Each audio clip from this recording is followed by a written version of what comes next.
ఏం మ్యారేజ్ చేసుకోవడమో ఏమో కానీ ఓరు నాయన ఒక్కొక్కరి నేరాలు ఘోరాలు చూస్తుంటే ఒకప్పుడు ఏంటంటే ఎవరో దొంగలో ఎవరో గుండాలో ఎవరెవరో అట్లుండేది హత్యలు అట్లాంటివి. ఇప్పుడేమో ఎవరికి నచ్చలేదు అందుకే పెళ్ళి కాదు.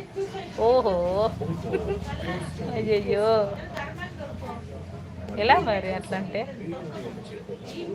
ఇప్పుడు ఎట్లా అంటే లైఫ్ లాంగ్ ఉంటామని చెప్పేసి మ్యారేజ్ చేసుకొని కొన్ని నెల రోజులకే వారం రోజులకే ఒకళ్ళు సమోసాలలో పెట్టి విషం పెట్టి చంపుతారు, డబ్బాలో వేసి చంపుతారు. లేడీస్ని ఏమో ముక్కలు ముక్కలుగా వేసి కుక్కర్లో వేసి చంపడం. ఏంద్రా నాయన ఎందుకు చేసుకుంటారు? ఎందుకు ఇదంతా కథ?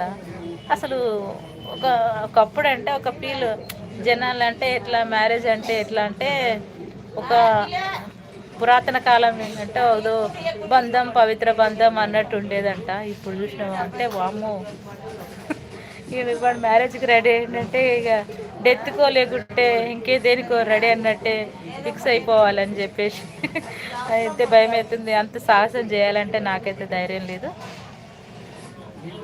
మీరు ఎందుకు నచ్చలేదు నాకు అర్థం కాలేదు.